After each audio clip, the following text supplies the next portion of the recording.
6절에 보면 이제 세 천사가 나와서 각각 다른 메시지를 전합니다. 하늘을 날아가면서 전하는데, 첫 번째 천사가 영원한 복음을 전합니다. 뭐라고 합니까? 하나님을 두려워하며 그분께 영광을 돌리라 라고 외칩니다. 이 복음입니다. 이 대환란 마지막에 전해지는 복음인데 6절에 한번 보시면은 대상이 있습니다. 복음을 전하는 대상. 누굽니까? 그러니까 땅에 사는 자들과 모든 민족과 족속과 언어와 백성에게 누구를 말하는 것이냐면 이방인들을 이야기를 합니다. 이방인들. 복음을 전하는데 이 복음이 우리가 알고 있는 은혜로 말미암아 예수 그리스도를 믿으라. 그러면 믿으면 구원받는 이게 아니죠. 뭡니까? 복음의 내용이 하나님을 두려워하라. 그분께 영광을 돌리라. 이것이 이제 복음의 내용입니다. 같은 말씀이 하나 있습니다. 전도서 12장에도 보면은 하나님을 두려워하고 그분의 계명들을 지키라. 이 지금 14장에서 천사가 전하는 영원한 복음과 전도서는 누가 기록했습니까? 솔로몬이 기록했죠? 솔로몬이 마지막에 했던 내용과는 다르죠? 왜 다릅니까? 대상이 다릅니다. 솔로몬은 누구한테 이야기했습니까? 유대인들한테 이야기를 했습니다.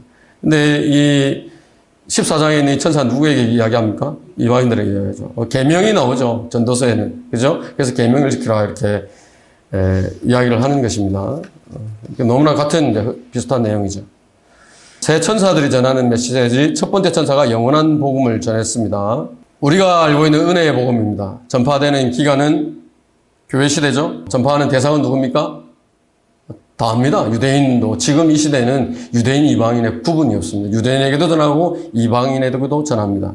이방인이 믿으면 구원받죠. 유대인도 믿으면 지금 구원받습니다. 하나님의 자녀가 되고 그리스도의 몸 안으로 이렇게 들어가게 되는 것이죠. 내용은 뭡니까? 예수 그리스도의 죽으심과 장사되심과 부활이 그 핵심 내용입니다. 여기 지금 14장에서 나오는 이 대환란 마지막에 전해지게 되는 영원한 복음은 어떤 겁니까? 언제? 환란 시대가 끝날 무렵에 전파가 되고 누구에게? 이방인들에게 이제 전파가 되고 또 창조주에 대한 두려움과 경배를 하라라고 복음의 내용이 그런 것입니다. 복음은 한 가지가 아닙니다. 한 가지가 아닙니다. 침례인 요한이 복음을 전했죠. 뭐라고 복음을 전했습니까? 회개하라, 천국이 가까이 왔느니라. 왕국 복음을 전하는 거예요. 예수님은 어떤 복음을 전했어요? 침례인 요한과 똑같은 복음을 전했습니다. 대상은 누굽니까? 침례인 요한도 유다인들에게 전했고 예수님도 유대인들에게 전했습니다. 제자들에게 이야기를 하시면서 뭐라고 이야기합니까? 이방인들에게 가지 마라 그러죠.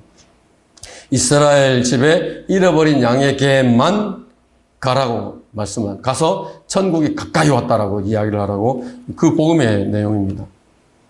우리가 알고 있는 이 복음 기초가 누구 위에 세워진 복음입니까? 너희가 믿음으로 말미암아 은혜로 구원을 받았으니 이것은 하나님의 선물이라 행위에서 난 것이 아니니 아무도 자랑하지 못하게 하려 하십니다. 누구가 기초가 됩니까? 예수님이죠. 근데 예수님이 이 복음을 전했어요?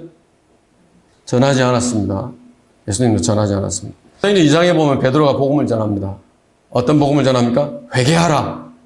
죄들을 사함받은 것으로 인하여 예수 그리스도의 이름으로 침례를 받으라 라고 복음을 전합니다. 다르죠? 오늘 봤던 우리 14장에서는 이 천사가 복음을 전하는데 하나님을 두려워하고 그분께 영광을 돌리라 이렇게 복음을 전합니다. 사도 바울은 어떤 복음을 전했습니까? 은혜의 복음. 은혜의 복음을 전했습니다.